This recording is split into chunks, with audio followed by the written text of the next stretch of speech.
¿sí? O sea, es una barbaridad lo que hay descrito. Y vean lo que apenas hay de mamíferos, somos muy pocos, moluscos, plantaes, muy chiquitos. Entonces, es un grupo sumamente diverso, que es el grupo más exitoso dentro del planeta. Y dentro del grupo insecta, vamos a ver que en la mayor representación, básicamente estamos hablando de Coleoptera y escarabajos. Son los que tienen la mayor cantidad de especies descritas, y van a ver ustedes que hay distintas formas, tamaños, colores y sumamente importantes desde el punto de vista para nosotros como médicos veterinarios y en salud pública veterinaria. Bueno, dentro de la clase insecta vamos a ver que hay tantitos órdenes. Nosotros no vamos a ver por cuestión de tiempo, ustedes tampoco se están formando como entomólogos, pero vamos a ver ahí unos y otros que básicamente tienen ciertas características interesantes.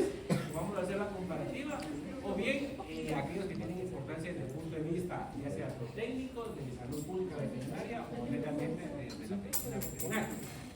Entonces, esto que ustedes ven aquí, ¿qué es? Un gusano.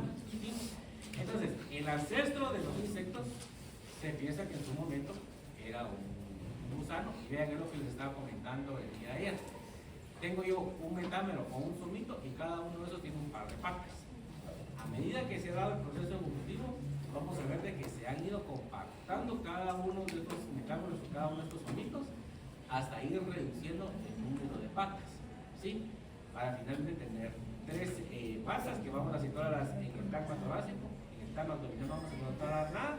Y a nivel de la cabeza, entiéndase, lo que en su momento son maxilas, mandíbulas, racinias, antenas, todo eso en su momento fue un par de patas.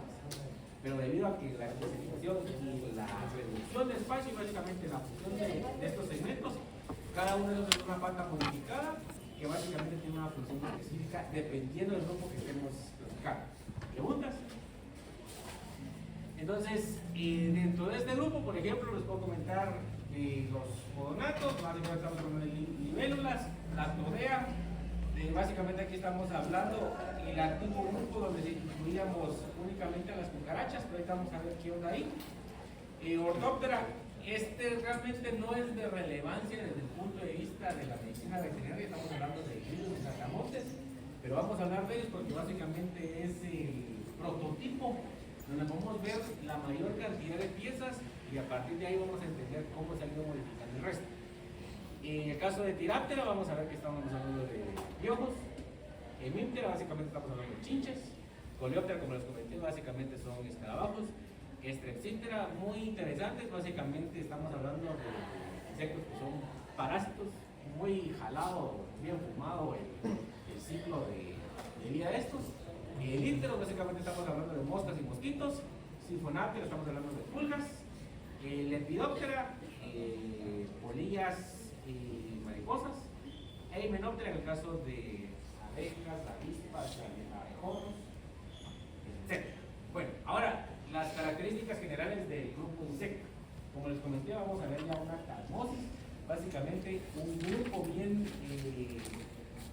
especializado. Básicamente han funcionado distintos segmentos corporales y básicamente vamos a tener 3 tagmas. El tagma cefálico, básicamente estamos hablando de la cabeza. El tagma torácico.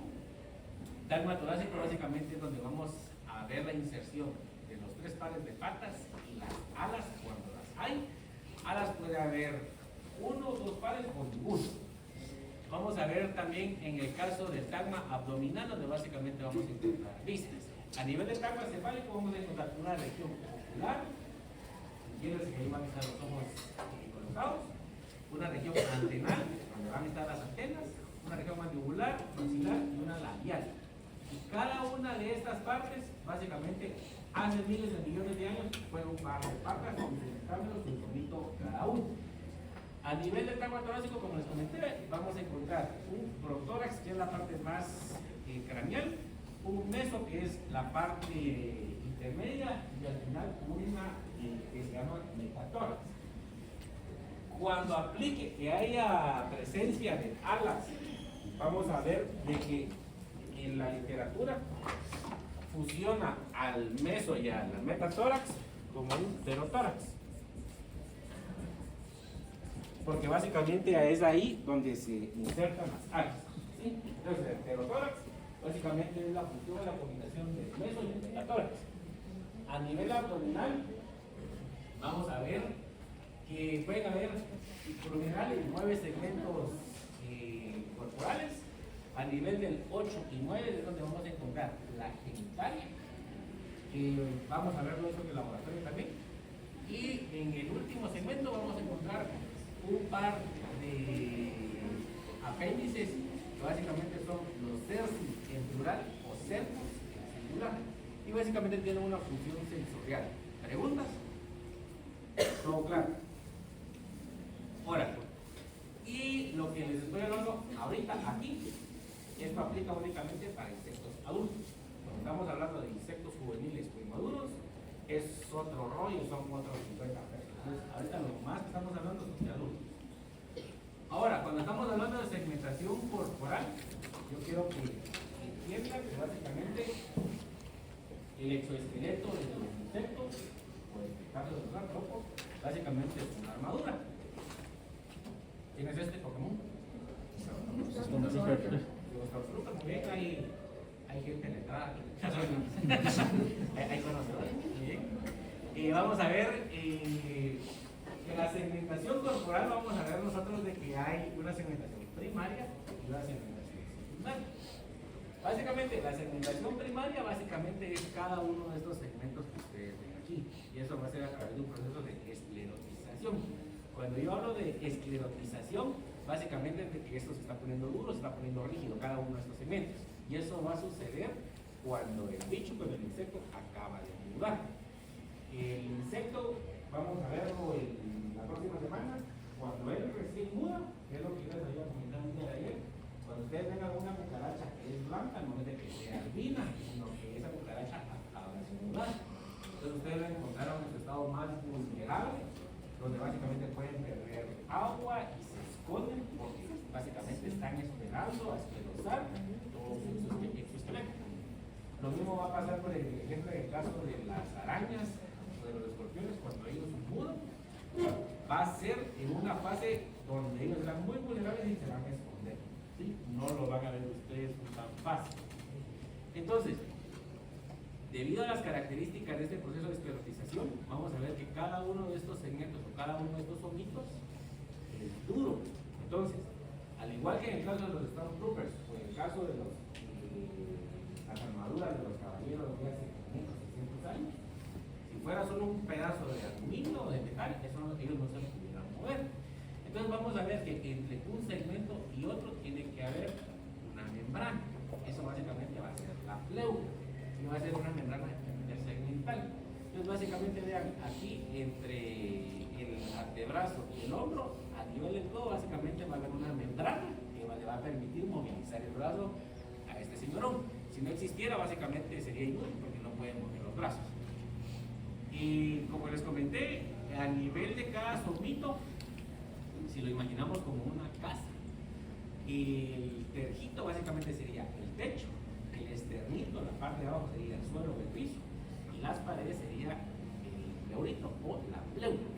En la gran mayoría de las veces esa pleura va a ser una membrana, como lo ven aquí, que básicamente está ayudando a articular cada uno de las uniones de estresomito y otro. Y las funciones básicamente va a ser proteger al bicho. Y vamos a ver que, por ejemplo, yo aquí tengo, este es parte del tórax, tengo somito 1, somito 2 y somito 3. Esto es parte de la pleura, pero debido a las características que hay, básicamente no van a ver ustedes aquí pleura membranosa, una membrana intersegmental, sino que vamos a ver estas uniones, que eso se conoce como suturas. Y cuando vayan ustedes más adelante en la carrera, esperaría yo que llegaran a ver esto, o si siguen un posgrado, de repente se los mencionan, pero básicamente cada línea que ustedes ven en un bicho, la forma, por ejemplo, hay una estructura que viene aquí y se quiebra o se bifurca, todas las estructuras tienen importancia taxonómica. Eso nos puede decir, bueno, este es de tal familia, este es de tal género, este es de tal orden, este es de tal especie. Todo lo que ustedes ven ahí, todo eso está descrito en todas las especies, todo el mundo conoce taxonómica. segmentación corporal, la primaria básicamente es todo lo que está hacia afuera del bicho, pero hacia adentro vamos a ver que también hay una segmentación secundaria. Pueden ser de dos tipos, apodemas o bien apófisis. Apodemas básicamente es una invaginación que hace el exoesqueleto, que básicamente va a servir para la inserción de músculos. ¿Sí? Los insectos tienen músculos. Por ejemplo, si ustedes, yo no sé si han visto que en algunos lados recomiendan la harina de grillo, el proceso que es sumamente proteico estos bichos. Entonces, por ejemplo, yo tengo aquí somito 1 y tengo aquí somito 2, pero van a haber somitos, dependiendo del caso, que van a hacer esto. ¿Sí? Esto es un apodema, se imaginan hacia adentro. Y básicamente la función de esto es que vayan paquetes musculares que se inserten en el apodema. Y eso va a depender entre un grupo y otro. Por ejemplo, supongo que todos hemos visto una pulga aquí, si no, la van a ver el día lunes, pero básicamente las pulgas tienen un cuerpo aplanado lateralmente, ¿sí? Básicamente como así. La musculatura de ellas vamos a ver que es sumamente fuerte a nivel de las patas posteriores. No así, por ejemplo, en el caso de una mariposa. Si ustedes ven una mariposa, van a ver que los tórax son así bien mamados. ¿Por qué? Porque la cantidad de musculatura y fuerza que tienen que tener en las alas para movilizar el cuerpo es bastante importante. Entonces aquí vamos a ver que en el caso del lepidóptero o mariposas, los apodemas a nivel del tórax son sumamente importantes.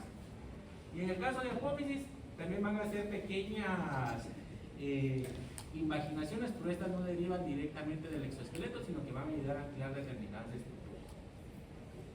Entonces, vean, aquí yo tengo la cabeza de este escarabajo, tengo la porción anterior del tórax y aquí ya tengo anterotórax. Entonces, vean, esto es un somito. Los apodemas básicamente, vean, son estas prolongaciones grandes, estas imaginaciones del exoesqueleto, y aquí es donde se van a insertar los músculos, y dependiendo como el grupo, vamos a ver apodemas mucho más grandes, dependiendo de las características biológicas y alimenticias de cada uno. No voy a esperar yo tener la misma cantidad de músculos a nivel de tórax, por ejemplo, en una mariposa, que por ejemplo en un grillo o por ejemplo en un pío, ¿sí? Va a variar entre uno y otro. Y los apófisis son sumamente más chiquitos y no son imaginaciones directamente del exoesqueleto, sino que son agregados. Ahora, cuando hablamos nosotros del sistema tegumentario o del exoesqueleto, vamos a ver que tiene distintas formas, funciones, y vamos a ver que hay una gran variedad. Primeramente, vean todas las formas, tamaños, colores e inclusive sabores del exoesqueleto. Y vamos a ver que la importancia de esto básicamente es proteger a quién, al bicho, del medio ambiente, por ejemplo, que el bicho no se vaya a deshidratar, o por ejemplo si alguien lo quiere lastimar, él tiene cierta dureza. Y vamos a ver que también puede hacerle frente, por ejemplo, a algunos químicos que sean liberados por nosotros los humanos, o bien por algunos enemigos naturales de él. Vamos a ver que también va a ser almacenamiento de algunas sustancias, dependiendo de dónde nos situemos, por ejemplo, de algunos procesos como reservas alimenticias. El exoesqueleto tiene una parte viva, vamos a ver que responde a procesos fisiológicos, no es como que sea inerte, no es como que sea una armadura que yo me pongo y aquí. No, esto está en constante estrés, digamos así, básicamente por las condiciones ambientales y depende también de la etapa de vida de cada bicho. Vamos a ver que dependiendo del grupo, esto va a tener una adaptación, va a tener una plasticidad importante. Cuando nos referimos a plasticidad, básicamente es todas las modificaciones que ustedes pueden ver en esta foto. No va a ser igual, por ejemplo, en los grillos, en los escarabajos, en abejas, avispas, moscas, o los efemerópteros, los cucarachas, no va a ser igual. Todo va a depender de las condiciones ambientales, las cuestiones reproductivas, alimenticias, conductuales, etcétera, etcétera, de cada una de las especies. Entonces, el exoesqueleto tiene una característica que puede ser bastante plástico, pero tiene una limitante que es rígido, ¿sí? Limita en determinado aspecto el movimiento de los animales y por lo tanto eso va a pesar un montón. no va a ser igual, por ejemplo, que eso lo vimos en el caso de los tipos de evolución, el vuelo que tienen los insectos o por ejemplo que tienen las aves. ¿Cómo se llamaba ese tipo de evolución cuando se llegaba a la misma respuesta pero no llegaba a tener más esto? ¿Cómo? Convergencia evolutiva. Sí. Entonces, vamos a ver que en el caso de los insectos, el exoesqueleto o esa armadura que ellos tienen, básicamente sí, les ha ayudado para un mecanismo de defensa, pero entre otros aspectos, vamos a ver que eso ha limitado su tamaño. ¿Por qué? Porque ustedes son un escarabajo, yo no sé si ustedes han visto o conocen los escarabajos Hércules. Son como de este vuelo. Y en el caso de los escarabajos, los rorrones, ustedes yo no sé si han visto cuando vuelan, son sumamente torpes cuando están volando, entonces se están pegando, pero es porque cargar todo eso pesa, ¿sí? En el caso de las aves, por ejemplo, son sumamente habilidosas para volar, porque eso lo vamos a ver mucho más adelante en el curso, pero hay modificaciones a nivel de las plumas, de los huesos, la forma de los huesos, la cantidad de huesos que tienen, etcétera, etcétera. Entonces, es una modificación sumamente más especializada en el contexto de las aves. En el contexto de los insectos, las características que tenemos hoy en el planeta no les interesa ser más grandes, ¿sí? Es suficiente con el tamaño que ellos tienen, les ha funcionado durante miles de millones de años y básicamente han sabido hacerle frente a las limitantes del peso del exoesqueleto que les da ventaja, ¿sí? Entonces, entre ventajas y desventajas, como ventaja digo que me voy a proteger el medio ambiente, en algunos casos de mis depredadores. Hay escarabajos, por ejemplo, los picudos o los pulpoliones, por ejemplo, en el caso de los gorgojos, si ustedes alguna vez los pusieron a limpiar frijol, los bichitos que están ahí son gorgojos, son escarabajos. Y ustedes los tocan, son duros, parecen piedras. Básicamente, esa es la ventaja que ellos tienen. Y la desventaja es, no puedo crecer tanto, ¿por qué? Porque no me voy a poner a cargar todo ese bulto, ¿sí? Dentro de la composición del exoesqueleto, vamos a ver, por ejemplo, hay polisacáridos. El más importante es la quitina, proteínas como la esclerotina, también vamos a encontrar agua y líquidos, ¿sí? ¿Preguntas por el momento?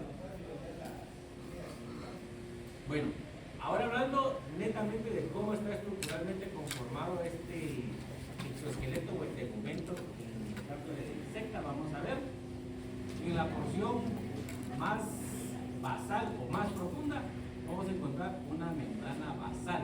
Es aquí básicamente donde se va a anclar la parte celular, la parte viva del tegumento. Aquí vamos a encontrar que hay mucopolisacáridos, que estos son peptidos secretados por los plasmatocitos. Y aquí, debajo de la membrana basal, básicamente aquí va a haber músculo, tejido nervioso, van a haber tráqueas o traqueolas, que básicamente es parte del sistema respiratorio. Ahora, si nos vamos al lado opuesto, vamos a ver la parte más externa, que esta directamente va a ser la cutícula. Cuando estamos hablando de cutícula, yo lo puedo delimitar en tres regiones. La más externa es la epicutícula y básicamente esta va a estar en contacto directo con el medio ambiente. Esa va a ser la que tiene menor cantidad o menor proporción de quitina y vamos a encontrar canales porosos, que básicamente es una forma de que la parte externa de la cutícula se está comunicando directamente con el componente celular del tegumento. Debajo de la epicutícula voy a ver una procutícula, que es la exocutícula, la mesocutícula y la endocutícula, importantísima para la próxima semana que vamos a platicar de eso. Entonces, vean que básicamente la cutícula, el tegumento de insecta, básicamente es un conglomerado entre proteínas, polisacáridos y parte celular. Pero toda esa parte de la cutícula, esto no está vivo, esto es inerte, ¿sí? Pero vamos a ver que sí hay una parte del tegumento que sí está viva, que es la epidermis o hipodermis, dependiendo de dónde lo encuentre, pero básicamente es la única parte viva del exoesqueleto o del tegumento. Aquí vamos a encontrar distintas células columnares que básicamente le dan estructura, pero vamos a encontrar determinadas células o glándulas muy importantes. Por ejemplo, vamos a encontrar las glándulas dermales, que vean, aquí está la glándula dermal, básicamente en la epidermis anclada a la membrana basal, pero tiene un conducto que se comunica directamente con un canal poroso de la epicutícula. tienen la función que básicamente va a secretar un cemento, que básicamente va a impermeabilizar a la cutícula o al exoesqueleto. Básicamente le está protegiendo las características medioambientales, porque como les comenté, esa es la parte que está en contacto directo con el medio ambiente, con el aire, con la lluvia, etcétera, etcétera. Vamos a ver también aquí que van a haber glándulas dermales que van a tener una función, por ejemplo, de secreciones volátiles o la liberación de feromonas. Una feromona básicamente es un mecanismo de comunicación química intraespecífica, ¿sí? Por ejemplo, ahorita ustedes están en sus procesos hormonales y fisiológicos normales, están liberando feromonas, no las perciben, pero su organismo sí las está percibiendo. Entonces, por eso es que algunas veces ustedes se ponen más coquetos o más coquetas, básicamente es por cuestiones feromonas. Pero, por ejemplo, yo no puedo percibir las feromonas de un perro o un gato porque hasta donde dice yo sé que no soy perro ni gato, ¿sí? Pero ellos sí las pueden identificar, ¿sí? Lo mismo va a suceder en el caso de insectos. Hay determinadas feromonas que van a aplicar para una especie de una mariposa y la hembra o el macho la va a reconocer y la va a interpretar.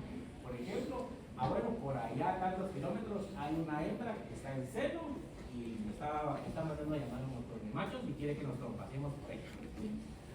Luego vamos a ver también que van a haber receptores sensoriales.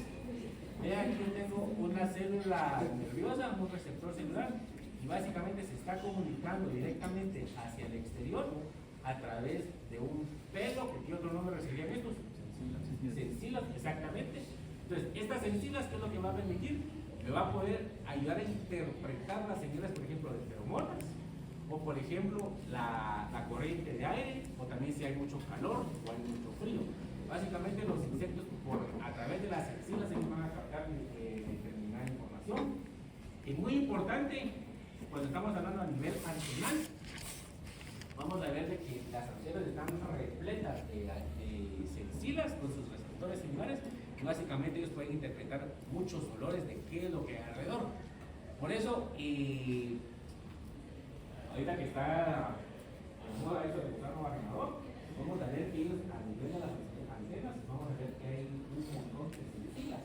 Entonces, las hembras pueden identificar a kilómetros de distancia donde hay sangre, donde hay una herida, para decir, bueno, ahí voy a ahí voy a por esas características.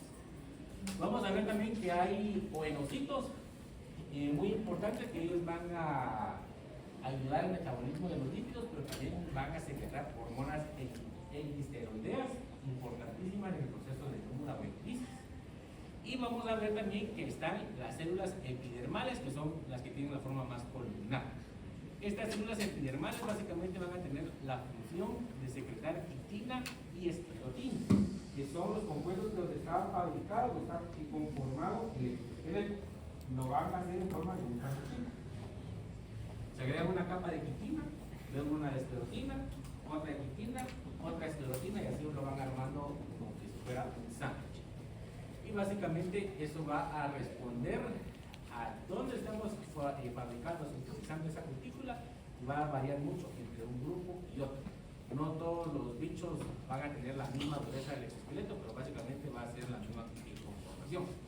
Entonces, nuevamente, quiero que vean cómo está conformado esto. Vamos a tener la epidermis o la hipodermis, la cutícula, y la más relevante básicamente va a ser la endocutícula, que esta es la que nos va a dar de qué hablar la próxima semana. ¿Preguntas? ¿No? Bueno, y ya para ir terminando la clase de hoy, porque yo quiero dejarlo del tema de crisis para la próxima semana, porque estamos frescos y no se me van a conseguir ya. Entonces, cuando estamos hablando de procesos de desarrollo, vamos a ver que hay variantes en cada uno de los grupos de insectos. No todos se van a desarrollar de la misma forma.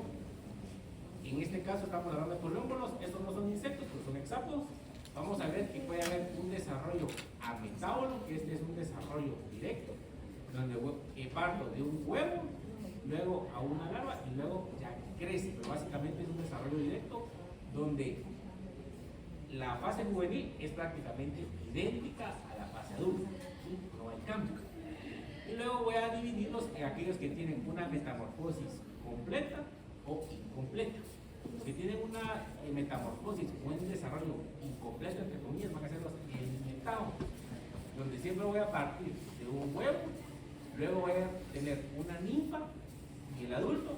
Van a ser más o menos iguales, pero sí vamos a ver una diferencia bien marcada. Por ejemplo, ustedes quieren saber, ven un grillo por ahí en su casa y van a decir, este será jovenzuelo o ya tendrá sus años, superamos sus semanas y ya será un grillo adulto. Básicamente van a ver si tiene las alas o no desarrolladas, ¿sí? Eso lo pudieron ver ustedes, aunque está mal. No sé si ustedes vieron la película de Bichos, ¿sí? Está una de las hormigas princesas que se llama Dot, y le hacen unas alitas. Ajá. Eso es incorrecto porque en el caso de los himenópteros, ellos no tienen desarrollo de metauro. Pero para que ustedes vean más o menos de que a eso se refiere. Que en cambio la reina ya tenía sus alas completas. En el caso de himenópteros, ellos son de desarrollo completo o holometauro. ¿Sí? Bichos bueno, la película, pero sí tiene sus cosas que sí es como no muchas cosas así. Entonces, si ustedes quieren ver que un grillo o por ejemplo una chinche es adulta, van a ver ustedes que tiene las alas completas. Y en el caso de los juveniles van a ver ustedes unas alitas. Son chiquitas y no cubren completamente. Entonces, ahora cuando estamos hablando de holometauros, por ejemplo, estamos hablando de pulgas, himenópteros, lepidópteros, dípteros, vamos a ver que sí hay una metamorfosis completa. Donde yo paso de un huevo a una larva, a una pupa o un capullo y por último un adulto. Entonces, vean aquí, yo tengo aquí una señora cucaracha. Van a ver ustedes que hay cucarachas bien chiquitas, dependiendo también de la especie, ¿verdad? Porque hay cucarachas, por ejemplo, la tera germánica es sumamente chiquita, pero el planeta americana es grandota, pero la diferencia entre uno y otro va a ser prácticamente el tamaño y que las alas son incompletas en las chiquitas. ¿Sí? Si ustedes alguna vez ven en su casa de esas cucarachas grandotas, las del planeta americano, de repente van a ver una que se ve medio raro, que más o menos va a tener esta forma. Van a poder ver todos los segmentos corporales y van a ver unas alitas aquí. No es de que sea así el estilo, sino que básicamente esta es una cucaracha juvenil. En cambio las adultas ya van a tener las alas cubriendo completamente el tórax. Y en el caso más común, en el caso de los holometauros, vamos a partir de huevos, va a salir una larva, una oruga, un gusano. Posteriormente se va a formar una pupa o un capullo y posteriormente va a formar, ya que es un adulto. ¿Sí? Básicamente acá tenemos dos cosas. ¿Preguntas? ¿No? Entonces dejémoslo por aquí, nos vemos en el lunes.